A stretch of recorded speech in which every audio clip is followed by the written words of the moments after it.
So you got your penny. If you didn't get a penny, you don't need it like for the message, but it will be helpful. And my hope is that maybe it serves as a little bit of a reminder for you. So we'll talk through the penny here in just a second. I'll explain what we're going to do with it, and we'll keep referencing it throughout the day. But if you've been with us since the beginning of the year, we have been slowly studying the Gospel of Mark. And the Gospel of Mark is hopefully, it's helping us lean in and understand who Jesus is, not just who he is, but also what he did, what he's continuing to do, and how we can be more and more like him. And we say we're going slowly through the Gospel of Mark because we're doing just that. Between now and Easter, we will be going through the Gospel of Mark. And one of the things that we've noticed as we've been studying Mark and how he writes and how he puts his, what we'd call his gospel together, his news about Jesus, is he groups things together. He groups moments together and stories together and teachings together and miracles together. And we are going to see that again this morning. He is going to group 4 different miracles or 4 different moments together. So if you have your Bible, let me show you where we're going to be the rest of the morning. We're going to be in Mark chapter 5 mainly, a little bit in chapter 4. Mark did not write in the chapters. That came much later just to help us organize and find things. So we see these 4 miracles, these 4 moments that Mark is intentionally grouping together. So this is where the penny comes in, right? You know the phrase, there are 2 sides of every coin. There's always 2 sides to every coin. Doesn't mean one side is right and one side is wrong. It's not pointing to opposites. It's just saying if you want to have a holistic view, you've got to recognize there's this side and then there's that side. Both sides are accurate, both sides are true, but you do have to make sure you're not neglecting one side or else you will be called one-sided. Right? And oftentimes when it comes to reading scripture, we tend to be, this is just natural for all of us, we tend to be one-sided. We tend to read a passage and we see one aspect of it, but what we see Mark, the author here, doing is he's trying to help us see multiple sides of these 4 miracles. Typically, when it comes to miracles, we read a miracle, we study a miracle, and we love the miracles of Jesus. Those miracles show us the power of Jesus. It shows us how amazing Jesus is, shows us that Jesus can do what no one else can possibly do. So that is one side of the miracles that Mark is going to write and tell us about. We are going to see the power of Jesus through these 4 miracles, the authority of Jesus, that Jesus can do all things. He is the ultimate authority and he has ultimate power, but that is one side. There's another side to the miracles as well. The other side is where we get to see what Jesus really cares about. We might use the word priority. So if you see the power of Jesus on one side, if you flip that coin over, if you keep reading into the scriptures, you see not just the power of Jesus, you also see the priorities of Jesus. What he cares about, what he desires, and we see that by how he leads people, who he leads, and where he leads them to. So throughout our entire morning of a quick study of these 4 moments, these 4 miracles, we are going to keep flipping back and forth. We're going to see the power of Jesus on one side, and then we're going to see the priority of Jesus. Then we're going to see in the next miracle the power of Jesus, the authority of Jesus, but then we're going to see what is he really focused on. What does Jesus truly and genuinely care about? Now, like I said, we're going to go through 4 of these. And because Mark likes to group things, that means instead of spending all of our time in a few passages, we have to spend all of our time in a lot of passages. So we're going to bounce around a little bit through these 4 moments. We don't have time to thoroughly dig into each of these 4 miracles. So here's where I need you to step in to your own faith this week. Don't just, well, Brian kind of paraphrased and covered a few of these. I need you to spend some time digging in a little bit deeper this week on your own. We've been doing this each and every week. In fact, here's the Bible reading plan. If you're not getting it, or if you haven't opted in yet, you can text Bible to that number right there, 706-903-9099.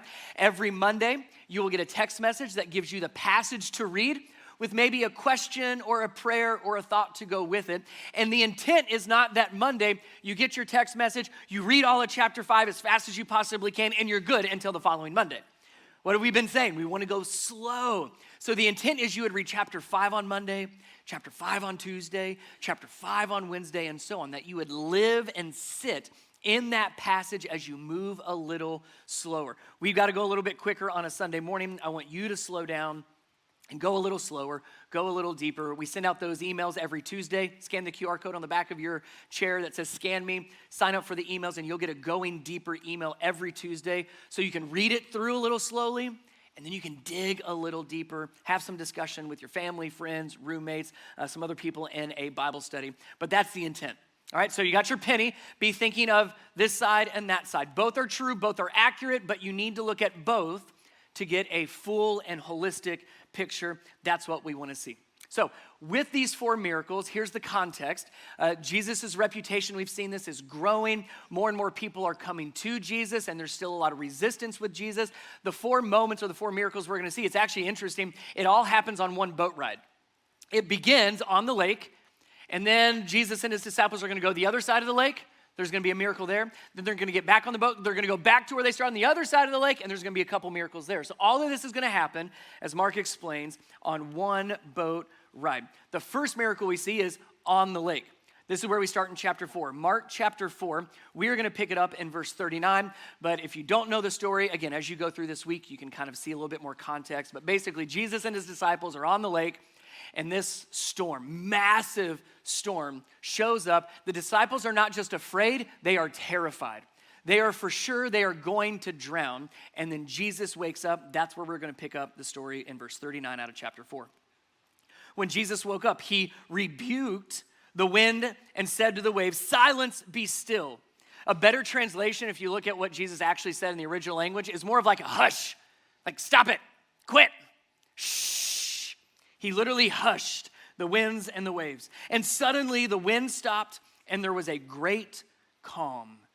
Verse 40, then he asked them, talking to his disciples, "Why are you afraid? Do you still have no faith?" The disciples were absolutely terrified. "Who is this man?" they asked each other. "Even the wind and the waves obey him." All right, let's look at the 2 sides of the miracle. Start with the power. It's obvious, right? You don't have to read too deep into it to see the power of Jesus, that even the wind and the waves obeyed him. The one side of Jesus' power is that he brings peace. He has ultimate authority, he has ultimate power, and he is able to bring peace into storms, peace into the chaos. When everything else is out of control, he is in control. Nothing surprises him and nothing is above him. All of creation obeys him. So we see the power of Jesus. But it's not just about the power. The flip side has to do with what Jesus is actually focusing on, right? Jesus' words actually lean into this big question of, why are you still afraid? Do you still have no faith? Or other translations would say, where is your faith? Where is your faith? See, Jesus was focused on the disciples' faith, not so much the storm. We see the power, but then he leans in and begins to lead his disciples just a little bit deeper into their own faith. When he's asking that rhetorical question, why are you so afraid? Do you still have no faith? Or where is your faith? He's saying, why don't you trust me? Right? The disciples have seen Jesus' power on display. They have walked with him. They have heard him teach some incredible things. And in fact, they've actually left everything to follow Jesus. So they absolutely have a faith. It takes faith to leave everything and follow Jesus. They are followers of Jesus. They are disciples of Jesus. They have faith, yet still they're afraid. Still they're worried. Still they get overwhelmed in different situations. And Jesus is like, have you not seen enough of me? Have you not enough trust in me still? It's as if the disciples would say, yeah, we trust Jesus. We believe in Jesus. We have faith in Jesus, just not with that storm. Just not on the lake. Just not in that environment. We trust Jesus in a lot of different ways and in a lot of different areas, and we prove that, but not right now.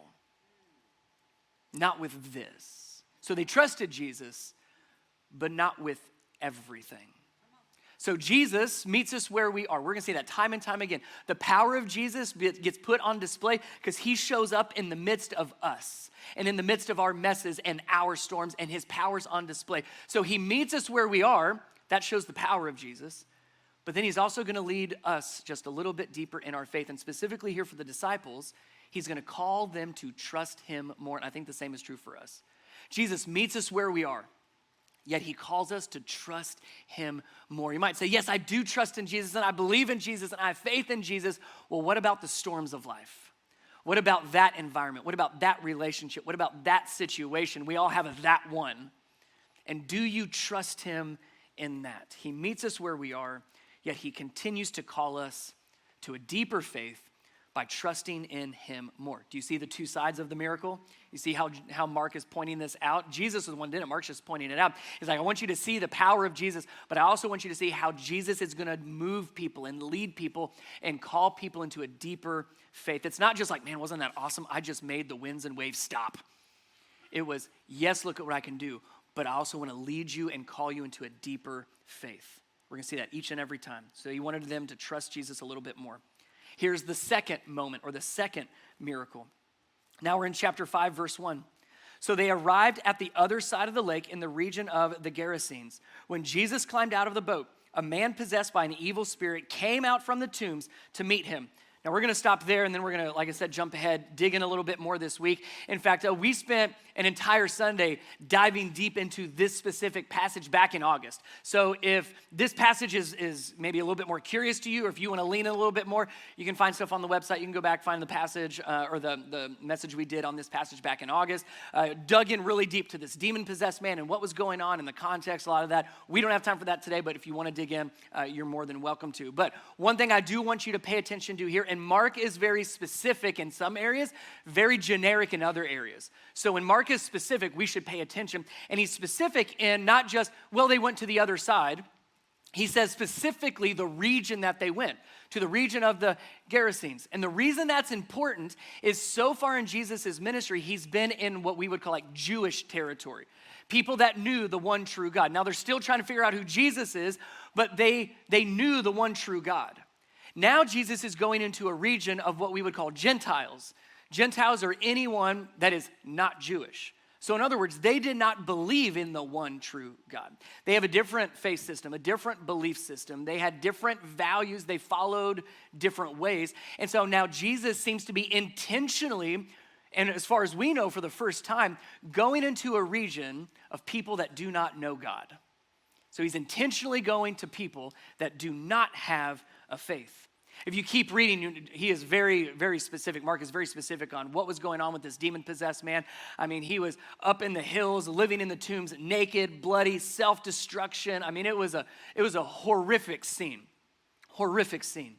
But as soon as Jesus and his boat and his disciples come off the boat and they land in this new region, we're told that this demon-possessed man recognizes Jesus. The demons recognize Jesus, run to Jesus, and bow down at his feet. In fact, they even call him, "What are you doing here, the Most High God?" So again, we already see the power of Jesus at play, because even the demons recognize him, bow at his feet, and call him the Most Holy One.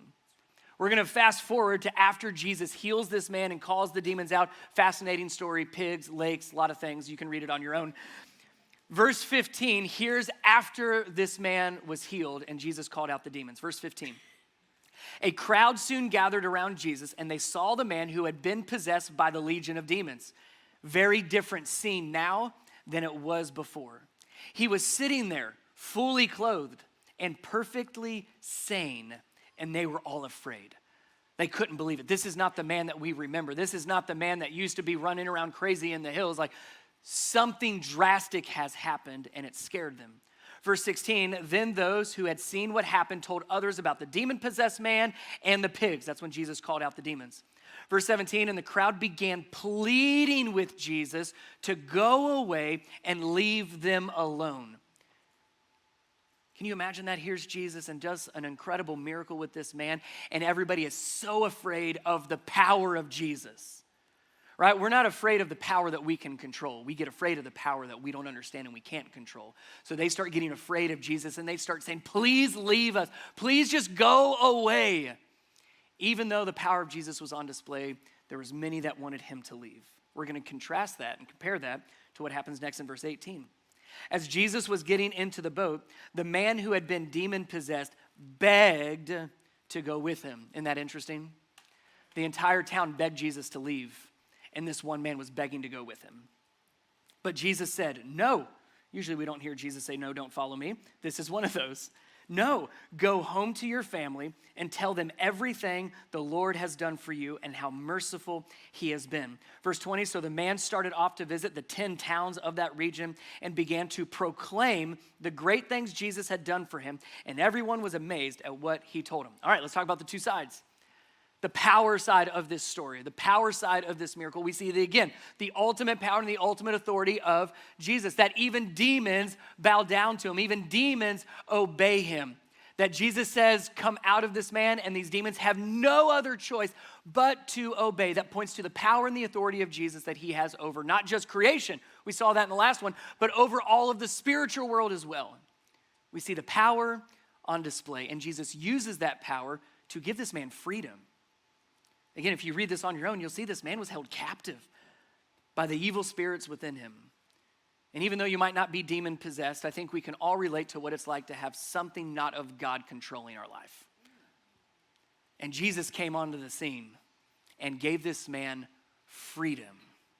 Gave him freedom. That's the power side. Now let's flip the coin over and let's look at Jesus' priority. What did Jesus really care about?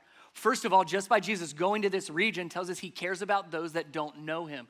We saw that again if you were studying with us with the story of Matthew or Levi, where Jesus said, I've come not for the healthy, I've come for the who? What did he call them? He called them the sick. He said, I've come for those that are sick. I've come for those that are needy. I've come for those that are desperate. I've come for those that don't have faith in me. Like, that's who I've come for. So we partially see the priority of Jesus here if he's come to those that don't have faith. But if we keep reading, again, that verse 18 is fascinating because here's this man that says, Jesus, I want to follow you. I can't believe what you've done in my life. I want to leave everything behind and I want to get on this boat and I want to follow you wherever you go. I want to walk around with you. And Jesus says, what? No. He says, no, I don't want you to get in the boat with me. I don't want you to go to the other side of the lake with me. I don't want you to follow me around. Instead, I have a job for you. Notice what Jesus told him to do. He said, no, I want you to go back to your family, and I want you to begin to tell them what has happened and who you met. Because this is a region that doesn't know Jesus. And so Jesus says, I want you to start telling other people about me. And what I love about this man, he obviously didn't just go back to his home. We're told that he went to the 10 towns and he started going about through the entire region and like, you won't believe what happened to me. I met this man named Jesus and look what he did and you won't believe this and I'm living proof that he must be who he says he is. This man began to spread the word in that entire region. The power of Jesus gave this man freedom, but the priority of Jesus called this man to a new purpose. Literally, he gave him a mission. He gave him a new job and said, now it's time for you to go and tell others.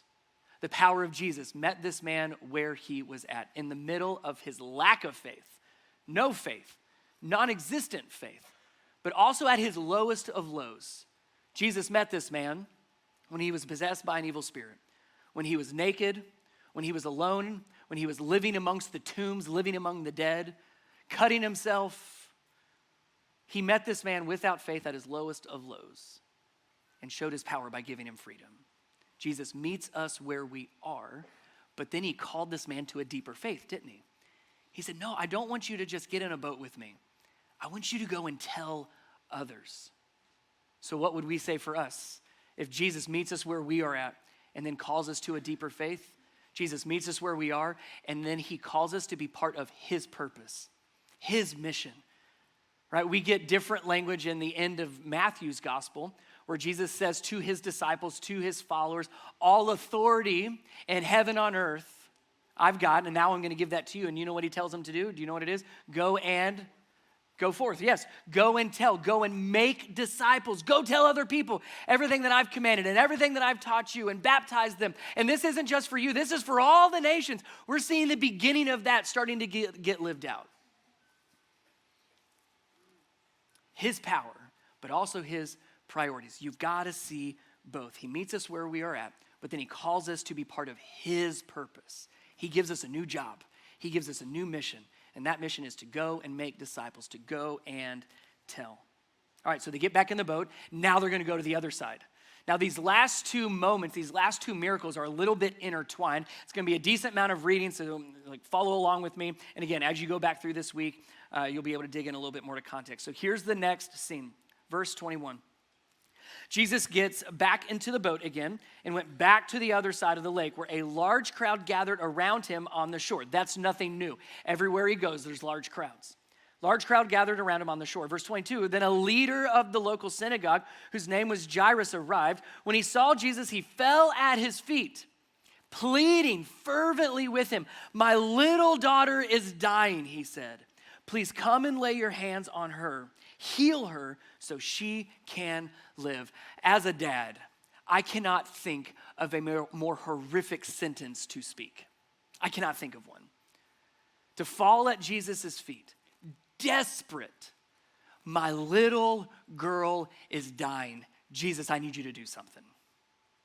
He's desperate, frantic, humbles himself before Jesus, but he's got a plan.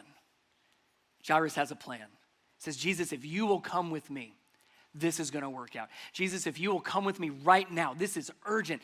We don't have a lot of time. She is in the midst of dying. She is on her way to death. I need you to come with me right now. I will take you to my house so that you can lay hands on her. Do you hear Jairus' plan? Come with me right now. I'll take you to my house. You can lay hands on her, and I believe that she will be healed. He's desperate, but he has a plan. Jesus seems to be okay with this plan. Verse 24, Jesus went with him, and all the people followed, crowding around him. So there has to be hope for this dad. Like, okay, my plan is in motion. This was the hardest part of the plan, is to get Jesus to follow me, but now he's coming with me, so now we're on the way. Things are going to be okay. But then there's an interruption, an inconvenience. Verse 25, a woman in the crowd had suffered for 12 years with constant bleeding. She had suffered a great deal from many doctors, and over the years had spent everything she had to pay them. But she had gotten no better. In fact, she had only gotten worse. She had heard about Jesus, so she came up behind him through the crowd and touched his robe.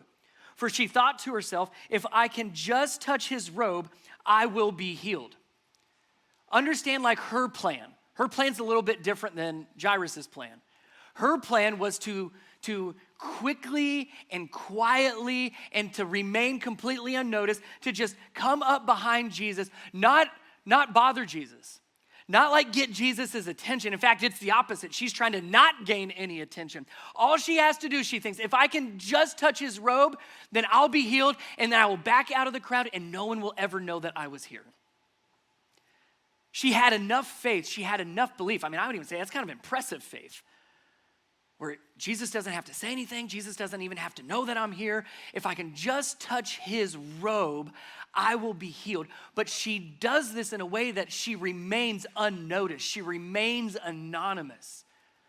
I don't want to bother him. I don't want him to see me. I don't want anybody else to see me. I don't want anybody to notice me. I'm going to do this quickly and quietly, and I'm going to get healed, and then I'm going to leave, and no one will notice. No one will notice.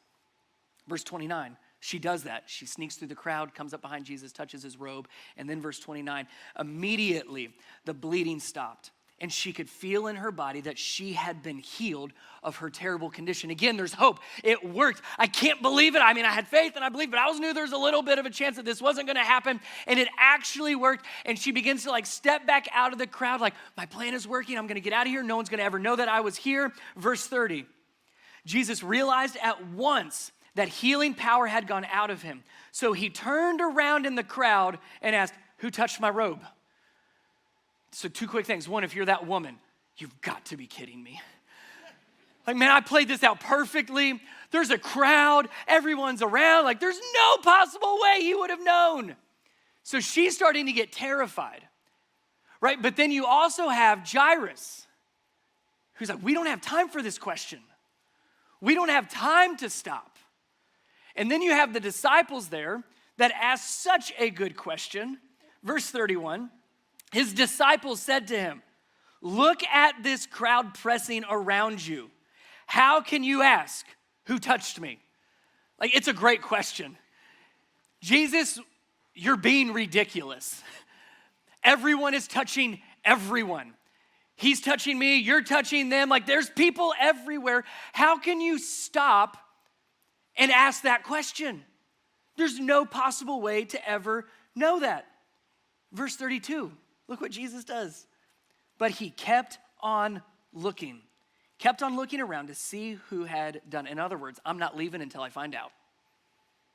Again, think of the two individuals here. The woman is getting more and more terrified, like, he's not going to let this go. What am I going to do? My whole plan was based around staying unnoticed, and now he's not going to leave until he sees me. Jairus, again, on the other hand, you've got to be kidding. Why are we stopping here? We have to keep going. We don't have time to stop. Jesus, please keep going. Jesus, please keep following me. What you're asking is unreasonable. There's no way to know who touched you, but my little girl is dying. So you have two individuals, both terrified. Both terrified.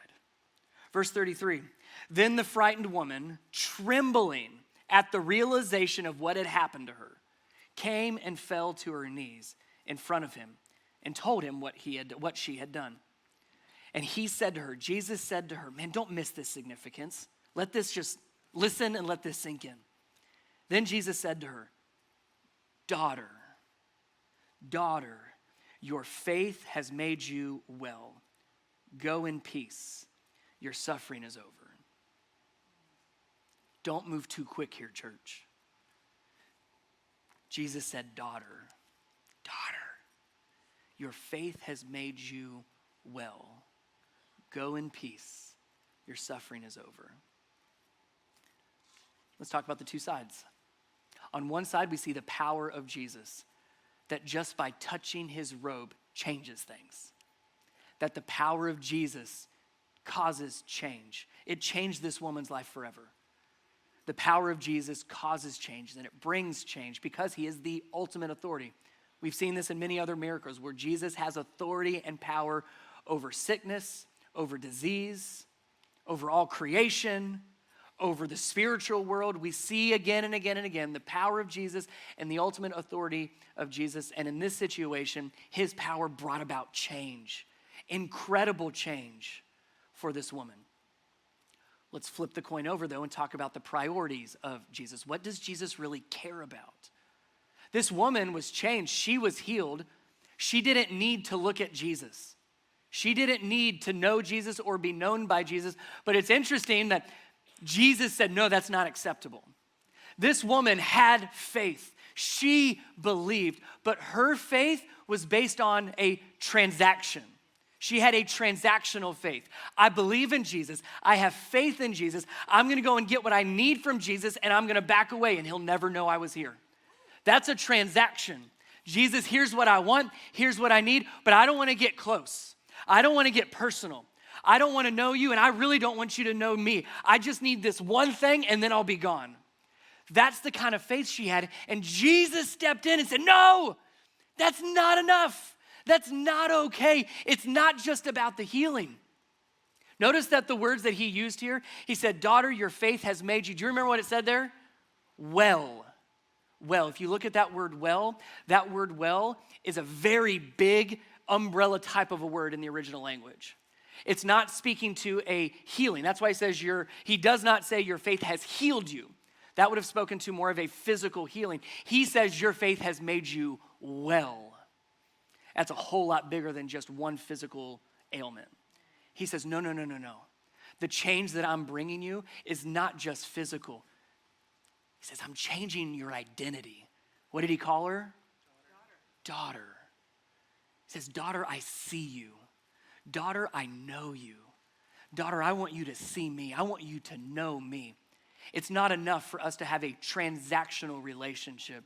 He says, daughter, I want us to have a personal relationship. I want us to know each other, and I want you to be whole. I want you to be well.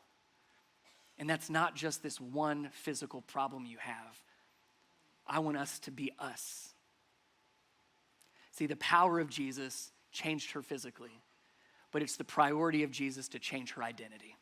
And that is so true for us today. We come to Jesus with a transactional faith. Jesus, I just need some things done. And then, hey, I'll be out of your hair. I'll be out of the way. I'll keep going on with my life. You keep going on doing what you need to do. And Jesus stops and says, no. I want to spend time with you. I want to see you. I want you to see me. I want to know you. I want you to know me. I want us to be known to each other. So Jesus meets us where we are. And that power, he most certainly meets our needs. He is provider. He meets us where we are, but he calls us to a personal relationship with him. Jesus is not content with a transactional faith between us and him.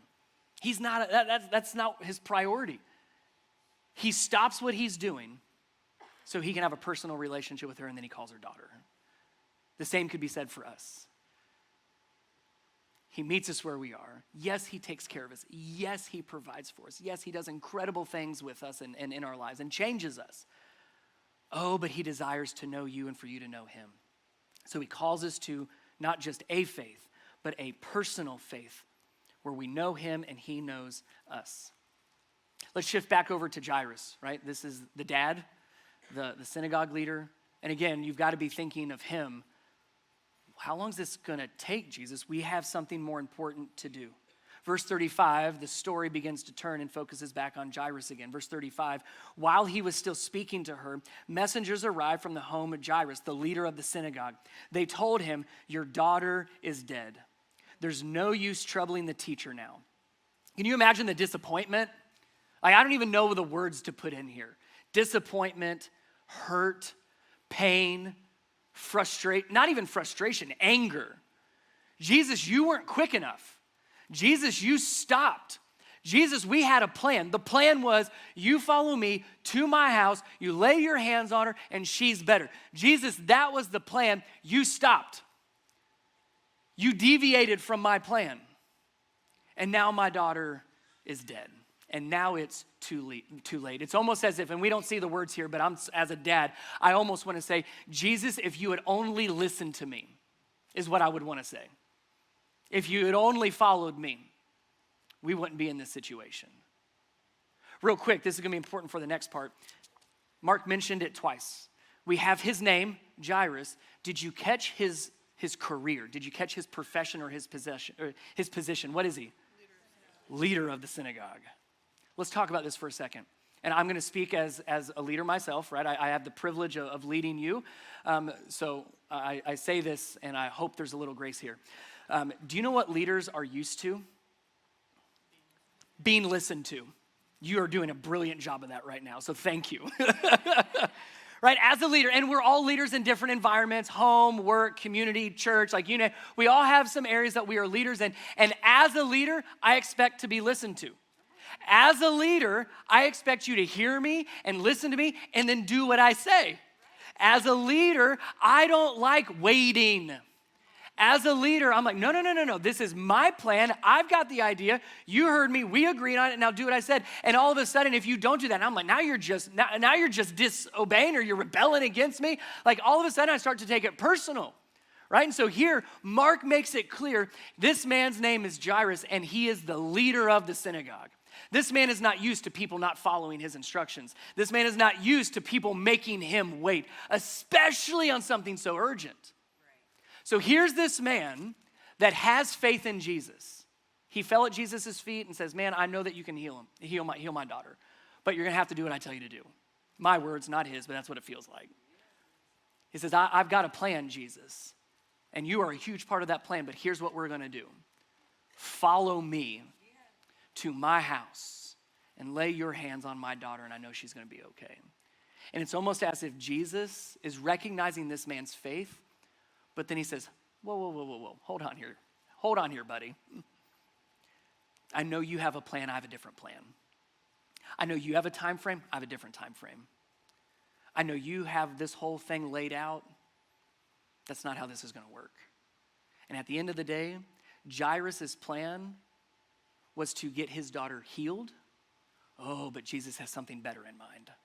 But it's going to require Jairus to, and the big W word, wait. Leaders don't wait well. And it seems like Jesus is leaning into this man's faith just a little bit more than maybe he's comfortable. Next line, next verse 36. Jesus overheard them and said to Jairus, don't be afraid, just have faith. And there's a little bit more than like just believe.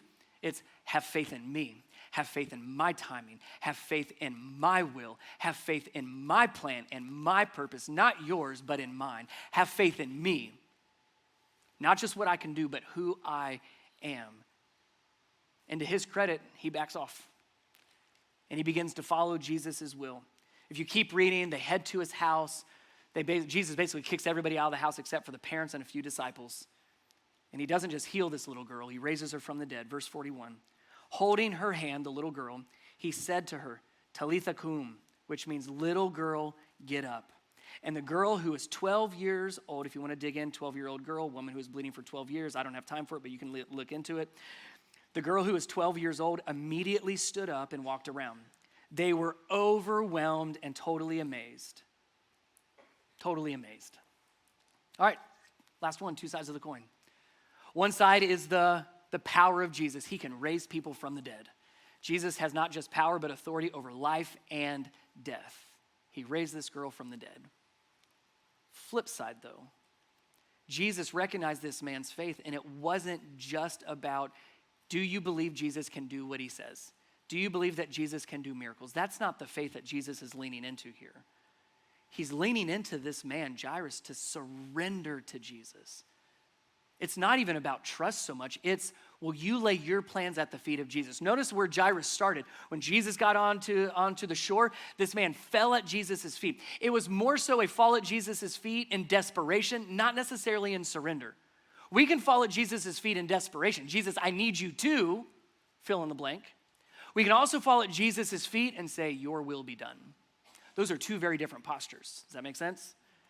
So the priority of Jesus was, Jairus, I want you to surrender to me. You've got your plans. You're a leader. You're used to people listening to you. I need you to listen to me. You're used to people following you. I need you to follow me, even when it doesn't make sense, even when it causes you frustrations, even when you don't agree. I need you to surrender to me completely. So Jesus meets us where we are. The power of Jesus meets us where we are.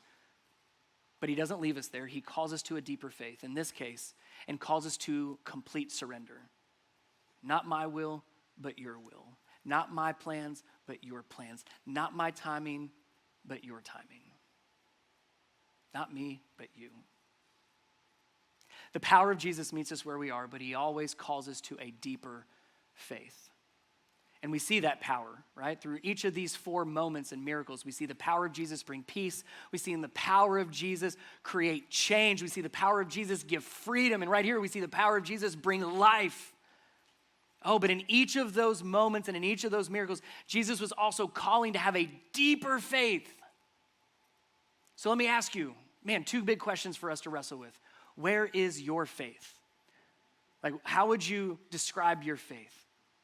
On a scale of 1 to 10, how much faith do you have? However you want to think through it, where is your faith? And as you think about that, go back through each of these four moments and these four miracles, right? If we were maybe going a progression of their faith, we would start with the demon-possessed man. No faith at all. Zero faith. And Jesus still went to him and gave him freedom. Maybe that's you. I just don't have faith at all. Know that he meets you where you're at and he gives you freedom, not because you deserve it or earn it, because he desires to give it to you. That's called grace. Maybe you're more like the woman. You have faith, but it's not personal. It's transactional at best. I tell you what I need, you give me what I need, and we're going to leave each other alone. Jesus is not okay with that kind of faith. He wants to be known by you. He wants you to be known to him. He wants to have a personal relationship with you, and he wants to stop everything and look at you. And he's going to call you son, and he's going to call you daughter. And he wants to make you whole. Maybe that describes your faith. Maybe it's like the disciples where you have faith. In fact, you profess, no, I'm a disciple. I'm a follower of Jesus. I go where he tells me to go. I do what he tells me to do. But when it comes to trusting in him, there's a few areas of your life that you're like, no. Like I'm going to take care of that because Jesus can't take care of that. I trust Jesus with my whole life, but not in this storm. Not on the lake. Not with this. Maybe you just need to trust Jesus more. Maybe you relate to Jairus where you have faith, but man, it's about your plan, not his. And when Jesus starts to take you down a different road, you're like, no, time out. That's not what we agreed on. That's not my ideas. That's not where I'm taking us, Jesus. It has everything to do with, have you surrendered to him? Where is your faith? And the second question is what Jesus was doing in each of these moments and each of these miracles. What deeper faith might Jesus be calling you to? Where's he calling you? Does it have to do with a new purpose? He's given us a mission. When you've been freed by him, by his grace, we are now on mission to make disciples and tell others who he is. Does it have to do with your relationship, your personal relationship with him, just spending time with him? Is he calling you to trust him more in specific areas of your life? Is he calling you to surrender specific aspects of your life? I don't know what it is, but I know he's calling you to something deeper. I know he will meet you where you're at, and I know without a doubt he will call you to something deeper. Let's pray together. Lord, thank you so much for how you meet us where we are. I'm so thankful that you don't make us clean our lives up or jump through hoops to be with you. You meet us where we are, as we are, but you refuse to leave us there. That you continue to call us into a deeper faith, more trust, a more meaningful and personal relationship. You call us to a new purpose and a new mission in life. And ultimately call us to surrender to you. So where is our faith? Would you, Holy Spirit, speak to us and convict us, reveal to us where our faith is today? And would you begin to lead us in next steps as you call us to a deeper faith? In Jesus' name, amen.